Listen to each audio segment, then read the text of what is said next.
Tom Bower, the legendary royal author, is sharpening his quill for a new edition of his book set to reveal huge secrets inside Prince Harry and Meghan Markle's marriage. One magazine page. That is all it would take.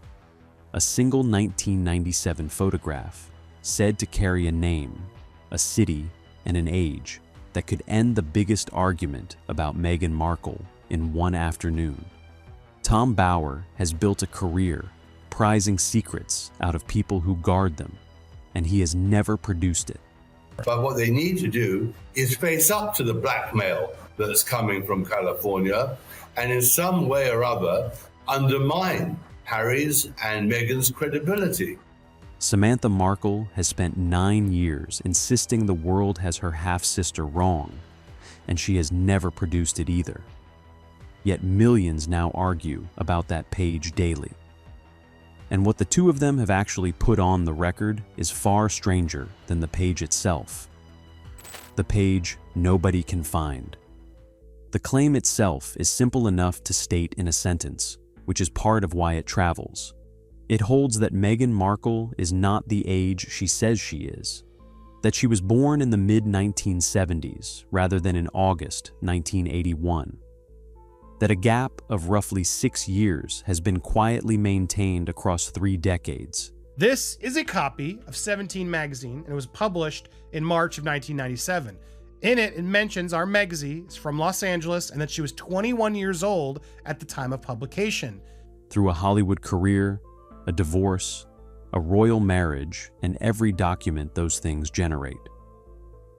The load-bearing evidence is that magazine page, a 1997 issue of 17, said to carry a lifestyle feature involving young women from Los Angeles, in which a Meghan Markle appears beside the number 21. If accurate, the arithmetic is unavoidable. 21 in March 1997 places a birth year around 1976, and everything downstream shifts with it. That is the claim. What matters is who is actually making it, because the two names attached to this theory more often than any others are Tom Bower and Samantha Markle, and those two names carry very different kinds of weight. One belongs to a barrister-trained investigative journalist whose book on Robert Maxwell helped expose how a media tycoon plundered the pensions of thousands of ordinary employees. Bower has described his own method plainly across many interviews. He chooses subjects who do not want to be written about, whose lives are wrapped in secrecy. Meghan is a consummate survival actress. And you raise this extraordinary beginning of the year when she carved 2025 in the sand. And you know, it's a very, very interesting image that it came out on New Year's Day this year, because the previous weeks had been absolutely turgid and torrid for her. And he keeps digging until he finds whatever they would rather stayed buried. In British publishing, his name on a project is the reason lawyers get retained early. The other name belongs to a woman inside the family itself. And here is where the story begins to bend, because the claim and the credibility have come apart. If separating what is documented from what is invented in this story is worth an hour, subscribing takes a second, and there is a great deal more of this to come. What Bower actually said. Strip away the reposts, the recut clips, and the captions written by people who never opened his book, and Bower's actual recent argument about Meghan Markle is not about birth years at all. It is about money and momentum. His position, stated repeatedly in broadcast interviews, is that the Sussex commercial project has declined far faster than even a hostile biographer anticipated. He points to the wind down of the Netflix relationship in its original blockbuster form. He points to the podcast era ending without a successor. He points to the absence of a self-sustaining income stream that does not depend on the very institution they say they left. His framing is blunt to the point of dismissiveness. He has said he does not see where she goes from here professionally. he makes a parallel argument about Harry, that losing his conservation and charity anchoring in Africa hurt him structurally rather than cosmetically, that the commercial deals have thinned, that Invictus is now the single most important asset he has left, and that even Invictus has seen turbulence and departures. And you're wondering, why does her age matter at all? Because her age would also have an impact on her ability to have children. Because if Meghan Markle is 4 years older than what we have been led to believe, it makes it even more difficult to believe that she was able to get pregnant so quickly. Never mind the hysterectomy stories that her family have told. But that would make it more difficult because that would make Meghan Markle near 50. Agree with him or not, that is a claim about business performance.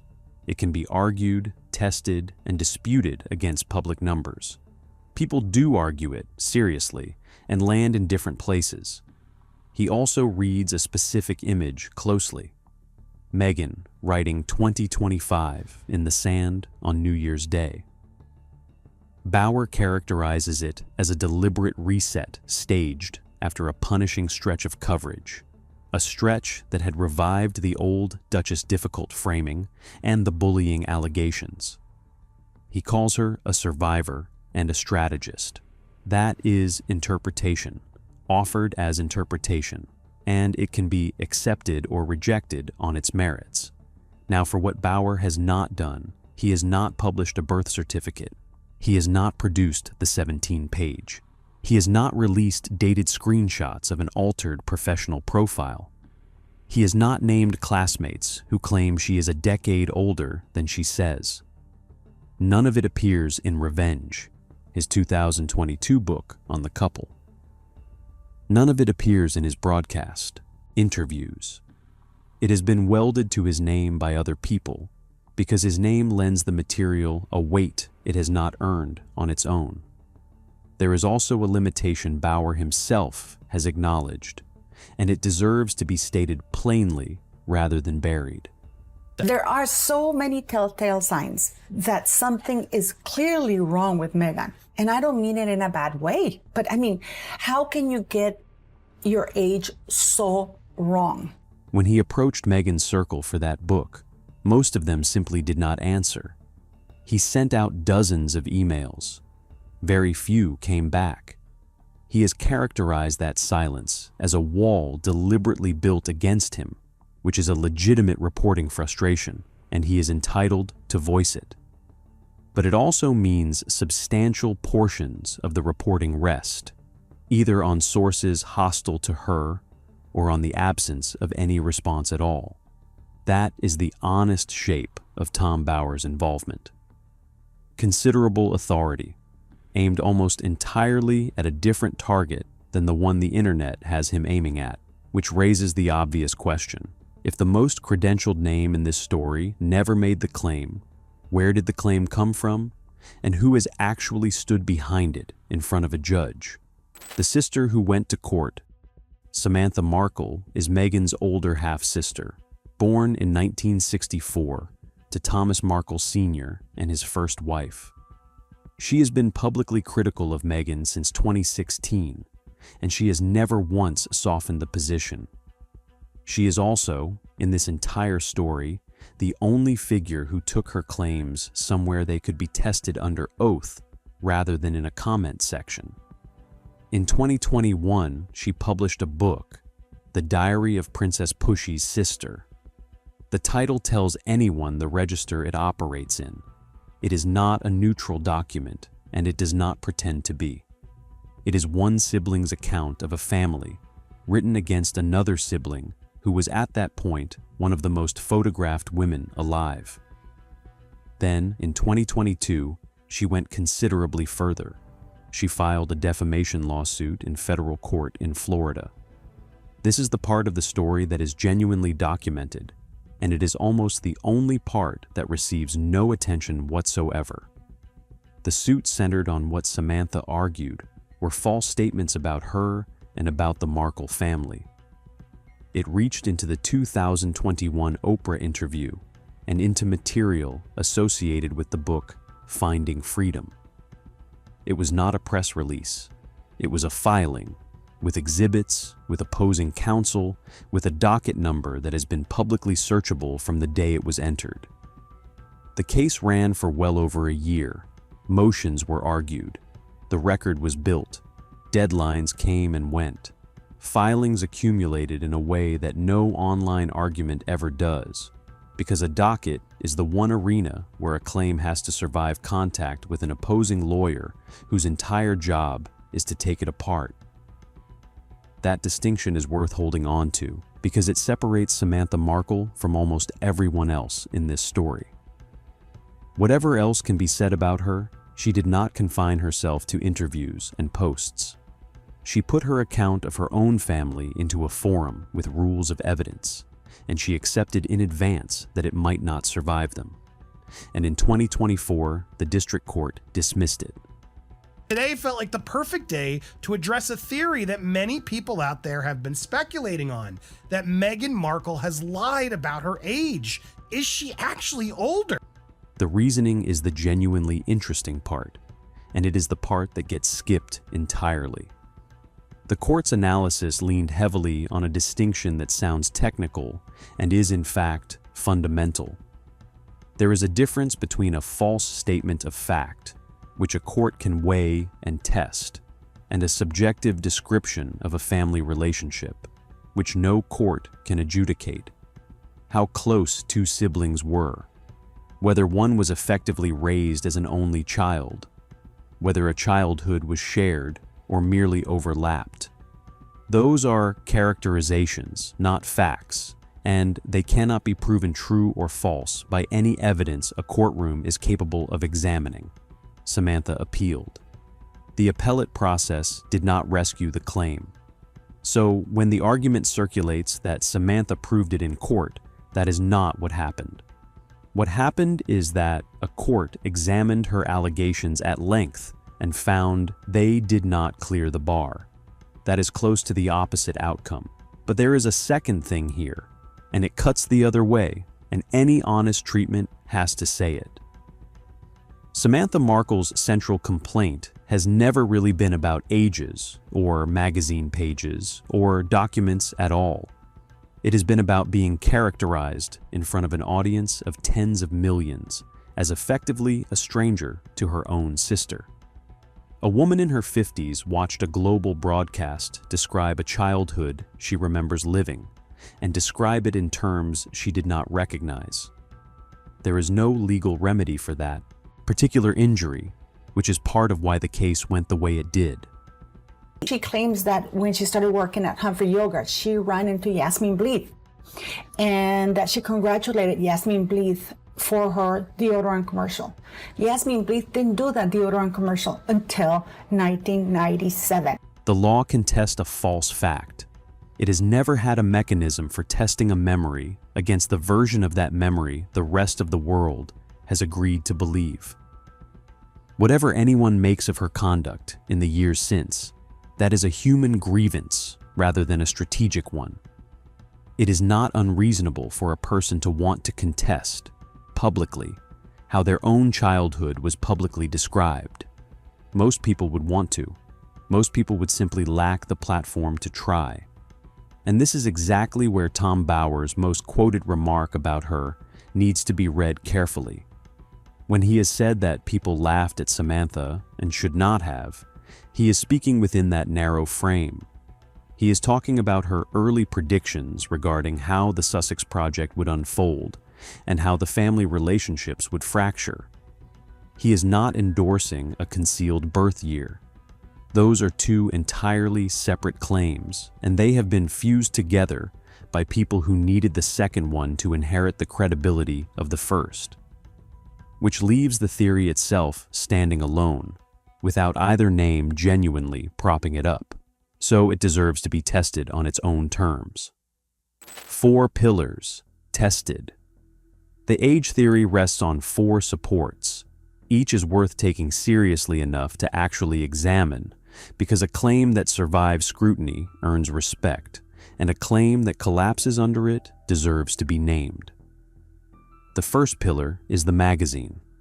The alleged 1997-17 page, said to list a Meghan Markle from Los Angeles, age 21. The difficulty is that it has never been produced in any form anybody can verify. No library reference, no issue number that holds up, no archive scan showing the full spread with the masthead, the date block, and the surrounding pages visible. 17's back catalog sits in physical archives and in commercial periodical databases. It is not a sealed vault. A single photograph of that spread with the date legible would end the argument by lunchtime. Years into this, nobody has produced one. Not Bauer, not Samantha, not a single account circulating the claim. The second pillar is the professional database entry, alleged to have once read 1977 before being quietly changed. Those industry profiles are user-editable and notoriously unreliable on birth years for working performers. They are altered constantly by publicists, by fans, by the performers themselves. An edit history on one of those pages is evidence of an edit. It is not evidence of a birth year. The third pillar is the classmate argument, which holds that people photographed alongside her at Northwestern turn out to be a decade older than she claims to be. No names accompany it, no verifiable interviews. Alumni directories are searchable by anyone motivated enough to search them, and nobody circulating this has published the check. The fourth pillar is the anecdotal timeline, built on a story told repeatedly over 20 years about a chance encounter outside a yogurt shop, and a compliment about a specific advertising campaign. That one is genuinely muddled, and the objection deserves to be granted freely. Anecdotes told from podiums across 2 decades drift. Details compress. 2 memories merge into one. It happens to everybody who has ever told a story about their own childhood more than twice. It is evidence of an unreliable anecdote. It is not evidence of a falsified identity. Against all 4 sits something considerably duller.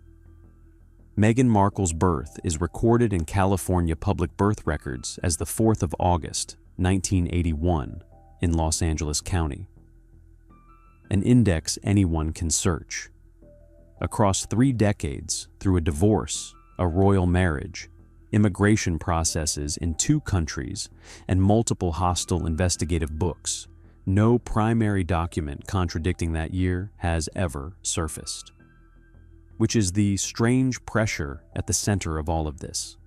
A document nobody has ever managed to produce is comprehensively outrunning a record anybody can look up in an afternoon. And the further that gap widens, the wilder the claims built on top of it become. The claims that stop here. There is a tier of material circulating in this debate that will not be repeated here, as though it were open speculation, and the reason deserves to be stated rather than implied. It includes the suggestion that a marriage could be annulled over certificate fraud. It includes the suggestion that children's titles and their place in the line of succession are legally unstable. It includes claims about sealed criminal files belonging to Meghan's mother. It includes suggestions about her parentage and about whether she carried her own children. None of it has documentary support, not partial support, none. And none of it is neutral speculation, because each item is an allegation about a named living person that would be devastating if believed and indefensible if ever challenged. The birth certificate amendment is the cleanest illustration of the mechanism at work. It is true that Archie's registration was amended in 2019 to reflect a title rather than personal names. What gets removed is that this is a long-established convention in royal registrations, and that the palace stated at the time it was done at the Lord Chamberlain's direction, for consistency with how such entries are handled. A procedural formatting decision becomes a cover-up, because the cover-up version travels further. Take a mundane, verifiable fact. Remove the mundane explanation. Insert a sinister one.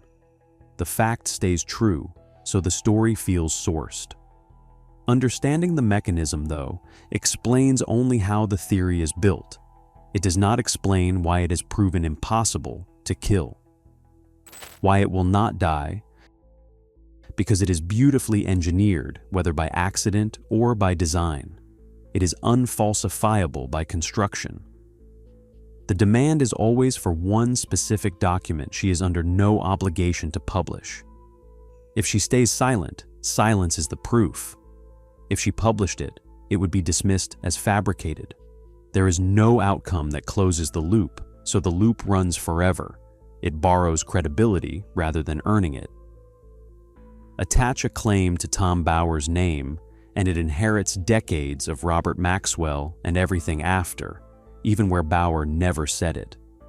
Attach it to a real federal case, and it inherits the authority of a courthouse, even where the ruling went the other way entirely. It dresses ordinary human inconsistency in the costume of conspiracy. A woman misremembers whether she was 11 or 12 in a clip from 1993. Anyone who has ever told a story about their own childhood twice knows precisely how that happens. Laid out in a list beside 3 other small discrepancies, it starts to resemble a pattern, and most honestly of all, it offers a deeply satisfying story. That someone widely disliked carries a single hidden number capable of unraveling everything at once. Marriage, titles, contracts, credibility, all collapsing from one line on one page. That is not journalism. That is narrative architecture, and it is extremely good at what it does. The argument underneath: strip the invented material away, and what remains is not nothing. What remains is a genuinely contested argument that deserved the airtime it never got. Bower's real thesis is testable. He argues the Sussex commercial operation has underperformed dramatically against its 2020 promise, and faster than even he expected. That can be measured against actual deals, actual renewals, actual output. Samantha's real grievance is human, and legally it is settled. She contested how she was described. A federal court waited across more than a year, and it did not find defamation. That is an outcome, not a mystery. And underneath both sits a question that will still matter in 20 years. Whether anyone can exit an institution like the monarchy and construct an independent public life without the institution's scaffolding holding it up. That is a debate worth having. It is being drowned out by a magazine page nobody can find. None of that requires believing something for which there is no evidence. Disliking Meghan Markle requires no hidden birth year. Believing Bower is right about the money requires no forged document. Believing Samantha was treated badly requires no conspiracy at all. Which leaves the only genuinely interesting question in the whole affair, and it was never how old she is. It is why a claim with nothing whatsoever behind it travels further and faster than a court ruling sitting in a public docket right now, free for anyone to read. If this is the kind of breakdown worth having on the royal stories everyone else is repeating unchecked, subscribe, because that is exactly what happens here every week. So drop it in the comments. When a story arrives attached to a credible name, how much of that belief is going to the evidence, and how much of it is going to the name?